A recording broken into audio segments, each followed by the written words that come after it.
There is no passion to be found playing small and settling for a life that's less than the one you're capable of living. You gotta get tired of losing. You got to get to the point in your life where you say, I have had it.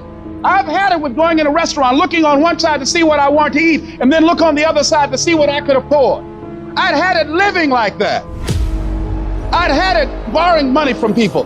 I'd had it living like a cringing animal. When you don't have any money, it runs your blood pressure up. You hear me? Poverty sucks. Make no mistake about it. And you've got to decide, I have had it. I'm not going to live like this anymore. No, there's got to be more for me. And let me tell you something. You deserve it. You deserve a better life. There is more to your life than you've been living. You deserve it. There's a certain delusional quality that all successful people have to have. You have to believe that something different can happen. The first step before anybody else in the world believes it is you have to believe it. He who says he can and he who says he can't are both usually right. Only those who risk going too far can possibly find out how far one can go. I want to see how far I can go. I want to see what I can accomplish. I want to see what I can do, what I can be, what I can have. I want to see. I don't want to see what I think I can do. I don't want to see what I think is possible. I want to see what my life would look like if I didn't count the cost. When you want something bad, you can't count the cost, because if you count the cost and you see how much it costs, you might quit. You might give up. So you got to go in knowing that I don't count the cost. I do as many push-ups as it takes, as many sit-ups as it takes, as many reps as it takes. I study as long as it takes. I pay whatever the price is. Why? Because if I start counting the cost, I might quit. I might give up. I might surrender. Don't count the cost. You get to a point where you don't count it. You just do whatever it takes to get whatever you want. Following your dreams is a lonely, solitary, scary, dangerous pursuit. You can't wait for somebody to think you can do it, because they don't think you can do nothing they can't do. Nobody knows but you.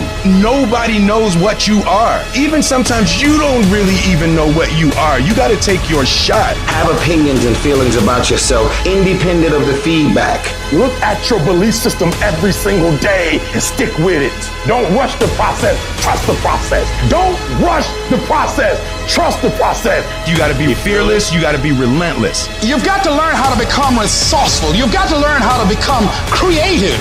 At the core of a creative person is they believe there is always an answer. If you don't think there's an answer, how creative are you going to be? How long are you going to hang with that idea? How long are you going to try to work it and percolate it and create it and make it something bigger? And you've got to be so relentless, regardless of what comes down the pike, that you're always looking for a way to get over, always looking for a way that you can break through, always looking for a way that you can win, always looking for a way that you can strike a telling blow. But you got to understand, you can always get a little bit better. You can always excel a little bit more. You can always push it a little further. You can always climb a little bit higher. You can always better your best. You can always go beyond anything that you have ever done. And so all you're looking for are new breakthroughs through practice and practice. You'll get better and better. And when you know what you want, you will do anything it takes to get it. You're going to do whatever it takes. Do you hear me? You're going to go your own way. You're going to do what they won't do. You're going to be smart, and you are going to win.